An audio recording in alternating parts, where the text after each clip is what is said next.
So hey guys, কেমন আছো তোমরা? আশা করি সকলে ভালো আছো। তোমাদের ভালোবাসে আমি অনেক অনেক ভালো আছি। দেখো ব্যাপারটা হচ্ছে কি, অনেকদিন ধরে বন্ধু বলছিল ওদের ওইদিকে ঘুরতে যেতে, তাই জন্য কিন্তু আমি বন্ধুর স্কুটিটা, আর আমাদের বাড়িতে কিন্তু পেয়ারা গাছ আছে, বাট আমি খাই না। তো আজকে বন্ধু পেড়ে দিল, তাই জন্য আমি কিন্তু খাচ্ছিলাম। দেন আর আমি কিন্তু তাড়াতাড়ি করে বাড়ি থেকে স্কুটিটা বের করে নিলাম, আর তারপর কিন্তু স্কুটিটা আমি চালাচ্ছিলাম, কারণ তোমরাও বোঝো স্কুটি কিন্তু চালাতে কিন্তু হাতে ব্যথা হয়ে যায়। আর বন্ধু বাড়ি অনেকটা দূর, তাই জন্য ও কিন্তু অনেকটা চালিয়ে এসেছে, তাই জন্য ওর হাত ব্যথা করছিল। তাই আমি আমার বন্ধু বলে প্রথমে ওদের বাড়িতে যাবে, তাই জন্য কিন্তু ওদের বাড়িতে চলে গেলাম। দেন ওকে আমি একটা চ্যালেঞ্জ দিলাম। তো দেখো আমার চ্যালেঞ্জটা ছিল, ও যদি শুকনো লঙ্কা 5টা খেতে পারে তো আমি ওকে 100 টাকা দেবো। আর আমার বন্ধু কিন্তু কোনো দেরি না করে চ্যালেঞ্জটা এক কথায় অ্যাকসেপ্ট করে না। আর আমি কিন্তু প্রথমে ভেবেছিলাম ওটা পারবে না, তাই জন্য কিন্তু দেখো তোমরা রিয়াকশনটা দেখো জাস্ট।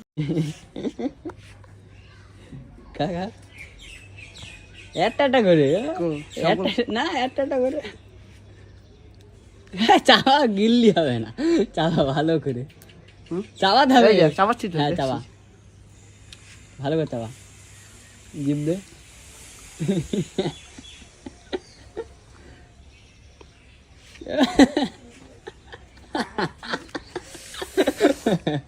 আর খাবি? আর গাইস দেখো, আমার বন্ধু বলছিল 5টা ঝাল খাবে, বাট একটা খেয়ে কিন্তু দেখতে ওর অবস্থা কিন্তু খুবই খারাপ হয়ে গেছে। 5টা খেলে ওর কি হতো আমিও জানি। তারপর কিন্তু আমরা ওদের বাড়ি থেকে বেরিয়ে গেলাম। আর আজকে ছিল একটু মেলা, ঠিক আছে? তো আজকে হয়তো লাস্ট মেলা, তাই জন্য আমরা বাড়ির দিকে বেরিয়ে, আর বাড়ি থেকে বেরোতে না বেরোতে দেখতে আমার কিউট কিউট কটা ফ্যানের সাথে দেখা হয়। আর আমিও কিন্তু তাদের সাথে কয়েকটা সেলফি তুলে আবার ওখান থেকে বেরিয়ে গেলাম। আর আজকের ওয়েদারটা কিন্তু খুবই সুন্দর ছিল, দেখতে পাচ্ছি জাস্ট অসাম। আর আমরা কিন্তু তাদেরকে টাটা বলে ওখান থেকে বেরিয়ে, আমরা কিন্তু যেখানে যে আমাদের দুই বন্ধুকে এক জায়গায় তোমরা দেখতে পাবেই। আর আজকে ছিল লাস্ট মেলা, তাই জন্য আমরা কিন্তু প্রথমে হেলেঞ্চাতে চলে আসলাম। আর এখানে এসে কিন্তু কয়েকটা কিউট কিউট ফ্যানের সাথে দেখা হয়। তোমাদেরকে একটা জিনিস দেখেছে, তারা কিন্তু আমাকে দেখে খুবই খুশি হয়েছিল। আর তোমরা যখন রাস্তাঘাটে এত সুন্দর ভালোবাসা দাও, তো সত্যি বলছি দিল সে খুবই খুশি লাগে তখন আমার। তো দেখো তোমরা আমার কিউট ফ্যানটার তোমরা রিয়াকশনটা দেখো।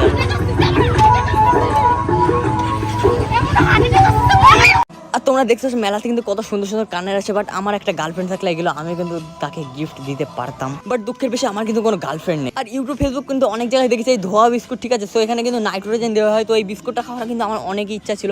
তো আজকে কিন্তু এই মেলাতে আমরা এটা পেয়ে, তাই জন্য আমি কিন্তু ভাবলাম এটা আমি ট্রাই করবো। তো আমরা কিন্তু 2টো বিস্কুট নিয়ে নিলাম, আমি আর আমার বোন। আর কাকাটা কিন্তু ওই বিস্কুটটা বার করে আমার মুখের মধ্যে ভরে দিল। আর ছোট একটা ইচ্ছা ছিল এটা খাবো, তাই জন্য খেয়ে নিলাম। মেলাতে এসে খুবই ভালো লাগছে। তারপরে কিন্তু ওখান থেকে আমার বন্ধুকে খাইয়ে দিল।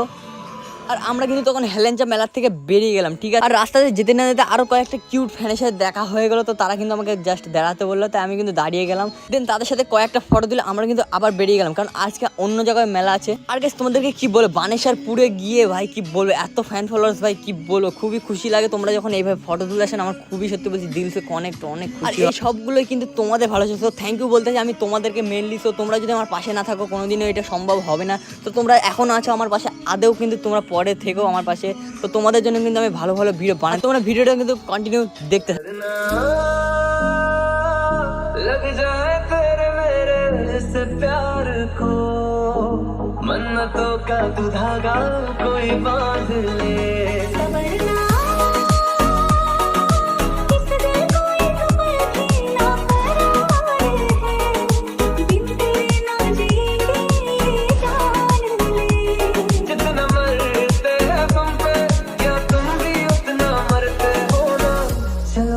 सच बता दो प्यार हमसे करते हो ना, जुदा होने के ख्यालों से तुम भी करते हो ना।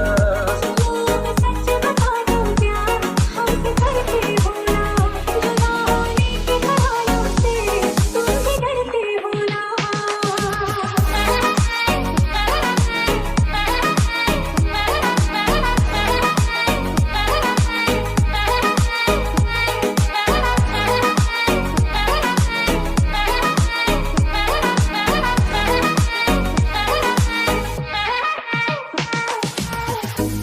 से जुड़े